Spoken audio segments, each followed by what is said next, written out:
Number one అంటారు. అసలైన number one Guru Kashi university. ఆ సైడ్ లో ఉన్నటువంటి బిల్డింగ్ ఈ బిల్డింగ్ కి ఫేస్ చేసినటువంటి కెమెరాస్ కావు, వాళ్ళ బిల్డింగ్ సేఫ్టీ కోసం ఫేస్ చేసినటువంటి కెమెరాస్ ఉన్నాయి అంతే. అది కూడా ఒకటో రెండో వర్కింగ్. ఎట్లా సార్ ఈ కేసులో ఏం జరుగుండొచ్చు? ఇంత చిన్న పాపని 20 కత్తిపోట్లు పొడిచి చంపేశారు. చూడండి, నాకు తెలిసినంత వరకు ఇది చాలా బాధాకరమైన సంఘటన. ఏంటంటే ఎలాంటి ఒక సందర్భం గురించి మాట్లాడతామని నేను ఎప్పుడు అనుకోలేదు.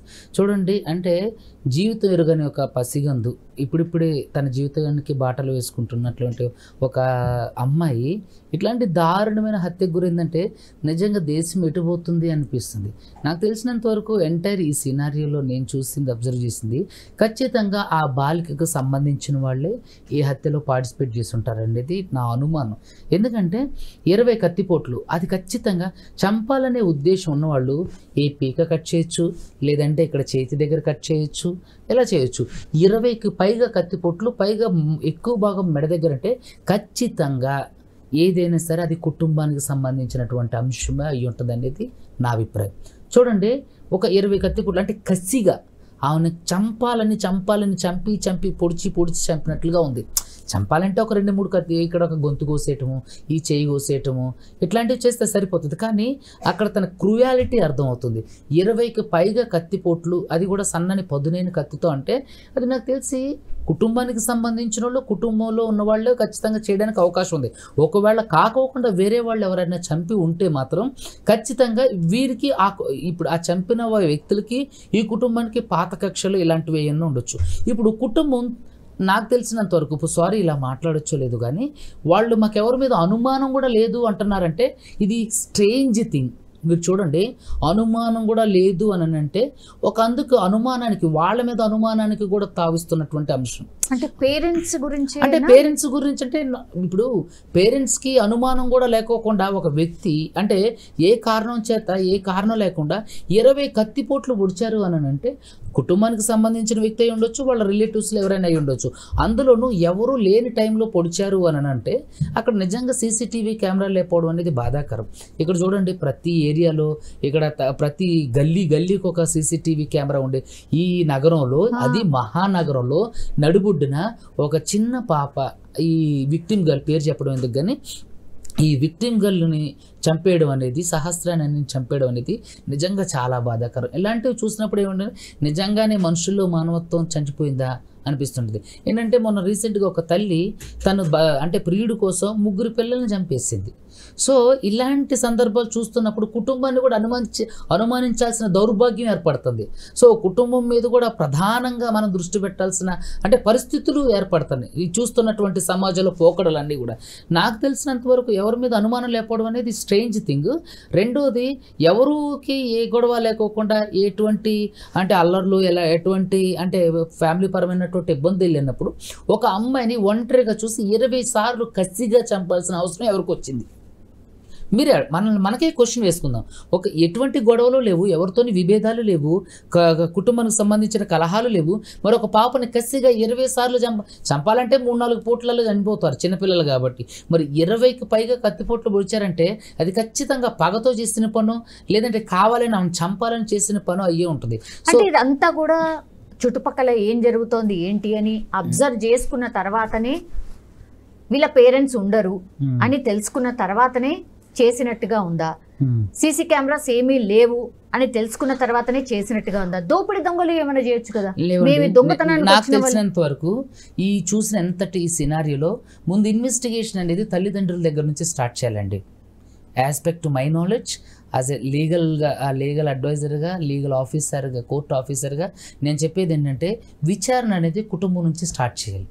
స్టార్ట్ చేసి అక్కడ నుంచి మొదలుపెట్టి చుట్టుపక్కల ఇళ్లల్లో, తర్వాత పాప రెగ్యులర్గా ఆడుకునే ప్లేసుల్లో, లేదంటే పాప స్కూల్కి సంబంధించిన లేదంటే కాలేజీకి సంబంధించిన ఆ ఏరియాస్లో, తర్వాత పాప రెగ్యులర్గా ఎవరితో కాంటాక్ట్లో ఉంటుందని, లేదంటే ఎవరితో ఆడుకుంటుందని, లేదంటే వాళ్ళ ఫ్లాట్లో ఉన్న ప్రతి ఒక్కరిని కూడా ఇంచు ఖచ్చితంగా ప్రమాదం నాకు తెలిసినంత వరకు బయట ఎక్కడి నుంచో జరగదండి. నాకు తెలిసి కుటుంబం నుంచి కానీ, ఆ అపార్ట్మెంట్లో ఉన్న వాళ్ళ దగ్గర నుంచి కానీ, లేదంటే కుటుంబంతో వేరే వాళ్ళకి ఎవరితో కలహాలు ఉన్న వాళ్ళతో ఖచ్చితంగా ఇది కనెక్టింగ్ మ్యాటర్ అయి ఉంటుంది. సో విచారణ అనేది అక్కడి నుంచి అట్లా కొనసాగించినట్లయితే ఇది ఒక కొలిక్కి రావడానికి అవకాశం ఉంటుంది. ఖచ్చితంగా సీసీటీవీ కెమెరాలు లేవని తెలిసి, తల్లిదండ్రులు లేరని తెలిసి, పాప స్కూల్కి వెళ్ళకుండా ఒక్కతే ఉందని తెలిసి చేశారంటే ఖచ్చితంగా పాప గురించి అవగాహన ఉన్న వాళ్ళే ఇలాంటి పనులు చేయగలరు. అదేవిధంగా ఆ అపార్ట్మెంట్కి పూర్తి స్ట్రక్చరు, అందులోనూ ఎవరు లేరు, ఒక వ్యక్తి ఉందని చెప్పని అంటున్నారు. అతని మీదనే ఇప్పుడు అనుమానం ఉంటుందండి. ఖచ్చితంగా కాజ్ ఆఫ్ యాక్షన్ జరిగినప్పుడు అక్కడ ఎవరైతే ఆ ఏరియా లొకేషన్లో ఉన్నవారు అంటే ఆ ఇంట్లో ఉన్నవాళ్ళు ఖచ్చితంగా వాళ్ళ మీద అనుమానం ఉంటుంది. సో ఇక్కడ నేను అడిగేది ఏంటంటే, నేను అడిగే క్వశ్చన్ పోలీస్ వారిని ఏంటంటే, ఆ అమ్మాయి చనిపోయినప్పుడు తల్లిదండ్రులు ఆ వర్క్ ప్లేస్లలోనే ఉన్నారా? At the time of incident వాళ్ళు ఆ వర్క్ ప్లేస్లో కాకుండా ఇంకెక్కడైనా ఉన్నారా? రెండోది, at the time of incident ఆ పాప హత్య జరిగే టైంలో ఆ ఏదైతే అపార్ట్మెంట్లో ఉన్న వ్యక్తి ఉండో ఆ అపార్ట్మెంట్లో ఉన్న వ్యక్తి అక్కడే ఉంటే ఫుట్ డ్రెస్ కానీ, లేదంటే హెయిర్ కానీ, లేదంటే ఈ అమ్మాయిని పొడిచే పెనుగులాట్లో ఆ అమ్మాయి అరవడం లేదంటే రక్కడం లాంటివి జరగలేదా? ఇలాంటివన్నీ కూడా తీసుకున్నట్లయితే గోల్డెన్ అవర్స్ దాటిపోయిన తర్వాత ఎవిడెన్స్ సేకరించడం అనేది చాలా రేర్. 5 గంటలు దాటిన తర్వాత ప్యూర్ గోల్డెన్ అవర్స్ దాటిపోతే 24 అవర్స్లో మనం అక్కడ ఏదైతే దాన్ని సీల్ చేయకోకుండా ఉన్నాం అనుకోండి, అక్కడ ఉన్న ఎవిడెన్స్ అన్ని కూడా స్మాష్ అయిపోతాయి. ఈ ఫుట్ ట్రేస్ కానివ్వండి, లేదంటే ఫింగర్ ప్రింట్ కానివ్వండి, లేదంటే ఏదన్నా హెయిర్ కానివ్వండి, ఇంకా రకరకాల వాళ్ళ బట్టలకు సంబంధించి కానివ్వండి, వాళ్ళ పెర్ఫ్యూమ్ కానివ్వండి, రకరకాల వాళ్ళకి సంబంధించిన ఏ చిన్న వస్తువు అయినా సరే అక్కడుంటే ఖచ్చితంగా ఆ 5 అవర్స్ తర్వాత 24 అవర్స్ ఈ గోల్డెన్ అవర్స్ దాటిపోయిన తర్వాత అక్కడ సీన్ ఆఫ్ అఫెన్స్లో మనం ఎవిడెన్స్ని గ్యాదర్ చేయడం అనేది కష్టం అవుతుంది. మీరు చెప్పినట్టుగా ఇప్పుడు ఇంటి దొంగల్ని పట్టుకోవడం ఈశ్వరతరం కాదంటారు కదా, ఎందుకంటే ఇప్పుడు అక్కడ దొరికినవి వాళ్ళ పేరెంట్స్ అనుకోండి, అప్పుడు ఎట్లా చేయాలి? వాళ్ళకి ఖచ్చితంగా నాకు తెలిసినంత వరకు వాళ్ళ దగ్గర నుంచి అనుమానం స్టార్ట్ అవ్వాలి. ఎందుకంటే ఆ పాపను చంపడం అనేది వేరే వాళ్ళకి అది అంత గొప్ప విషయం ఏం కాకపోవచ్చు. నిజంగా ముక్కుపచ్చలారిన ఒక పాపని, ఒక సహస్రం లాంటి అమ్మాయిని చంపడం అనేది నిజంగా బాధాకరం. అది వేరే వాళ్ళు ఎందుకు చేస్తారు? ఇంకా తల్లిదండ్రులు ఎవరి మీద అనుమానం రాకోకుండా, అంటే ఎవరి మీద మాకు అనుమానం లేదు అంటే వేరే వాళ్ళ మీద అనుమానం ఉందంటే ఇన్వెస్టిగేషన్ వాళ్ళు కాదని తెలిసిపోయింది అనుకోండి, మరి ఎవరు చేశారని మళ్ళీ రీఇన్వెస్టిగేషన్ స్టార్ట్ అవుతుంది కదా. సో కాబట్టి ఇదన్నీ కూడా ఇప్పుడు జరుగుతున్న, అంటే పాపం తల్లిదండ్రులు నిందించడం నా తప్పు అంటే నా ఉద్దేశం కాదు, క్షమించండి. ఇక్కడ జరుగుతున్న సిచ్యువేషన్ పరిణామాలు సమాజంలో అలా ఉన్నాయి. సో కాబట్టి ఆ విధంగా వాళ్ళ నుంచి ఇన్వెస్టిగేషన్ స్టార్ట్ చేయాలనేది నా ఉద్దేశం.